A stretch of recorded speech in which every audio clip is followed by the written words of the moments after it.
Quinto tipo de pais e mães que geram inseguranças nos seus filhos.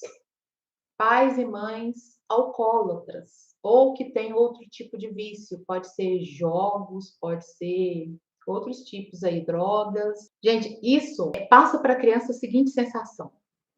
A pessoa com vício, ela tem um descontrole de si mesma. E a criança, ela tem um faro perfeito, assim, um faro muito bom para isso.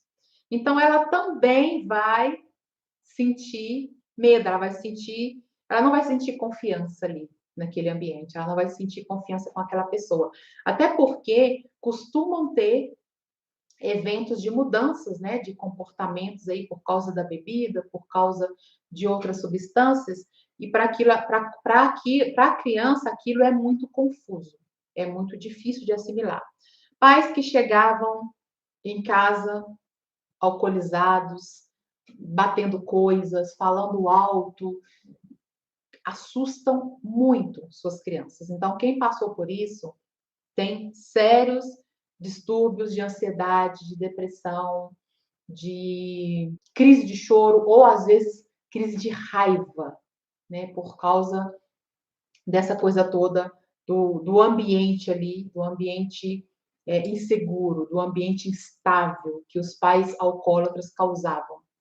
Pais que bebiam e tentavam alguma coisa ruim, tipo, né, tirar a própria vida, ou ficavam muito tristes, deprimidos, também causam insegurança e baixa autoestima nas crianças.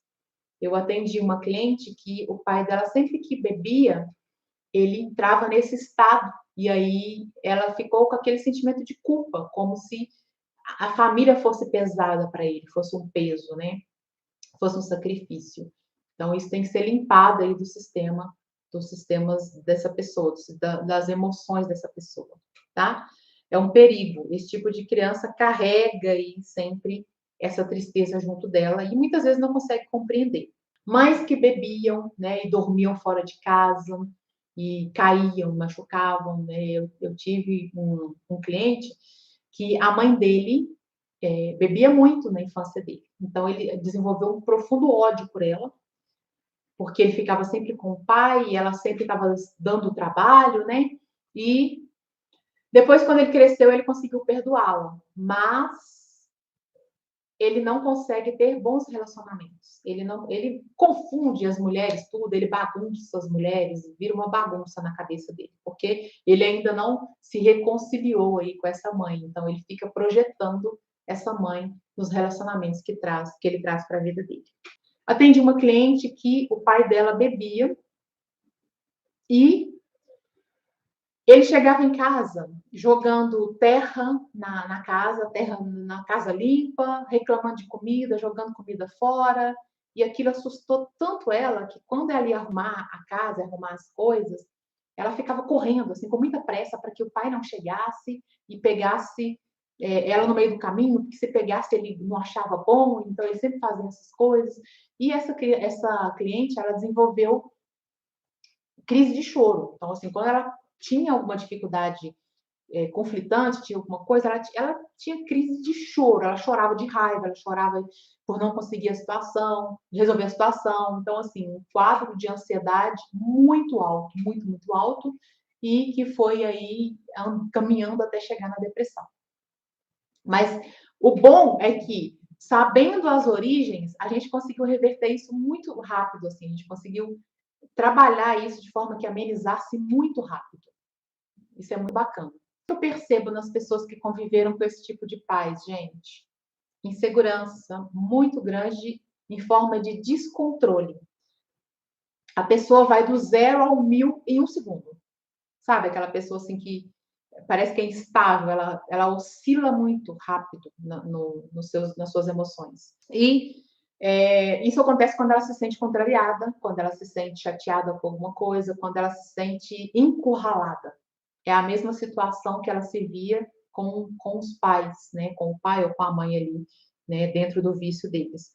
Os quadros de ansiedade são muito grandes, porque era algo externo que ela não conseguia lidar, e pode chegar, sim, à depressão. Esse é um dos quadros que eu sempre indico acompanhamento mesmo, viu, gente? Porque é difícil sair disso sem ajuda. É difícil compreender isso, ok?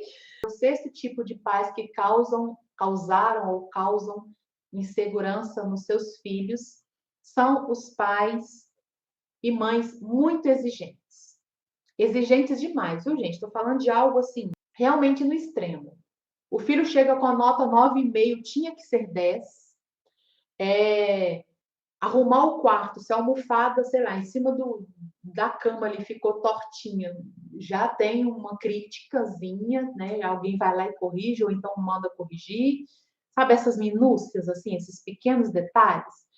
O filho chega para o pai com um troféu de segundo lugar, todo felizão. Ó, pai, ó, tirei o segundo lugar. O pai vai olhar e falar assim: filho, segundo lugar não existe. O segundo lugar é o primeiro de todos os perdedores. Ou é o primeiro dos fracassados. Né? Então, assim, esse tipo de exigência, muita cobrança por retidão, tudo muito limpinho, tudo muito não sei o que lá, esse tipo de exigência faz com que a criança rompa consigo mesma o elo. Ela fica o tempo inteiro buscando por perfeição. Ela rompe com a naturalidade, com a espontaneidade, ela rompe com o fluxo da vida. Ela fica obcecada por resultado, obcecada por conseguir alcançar ali aquilo que os pais queriam e que ela não vai conseguir, porque não existe perfeição, existe aperfeiçoamento. E para a criança isso é muito confuso, porque dentro da cabeça dela, os pais são perfeitos. E como ela acredita que os pais são perfeitos e os pais não toleram erros, porque os pais veem erros como fracassos, pensa a cabeça dessa criança, gente. Meus pais são perfeitos, eu não sou, porque eu não estou conseguindo atingir ali o nível que eles estão querendo de mim. E se eu errar, eu sou um fracassado. Qual que é o caminho? Não tem caminho para mim, né? Então essa criança ela fica ali sempre muito, muito, muito, muito fissurada com a perfeição. Qual que é o erro aqui, gente? É a busca por perfeição. Querer que os filhos melhorem é natural. Querer o melhor para os filhos também é natural. Mas exigir essa perfeição é desumano.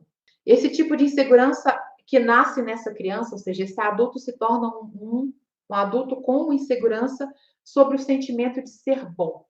Ele acredita que ele não é bom. Ele nunca se vê como bom, como suficiente, como, ok, agora eu alcancei.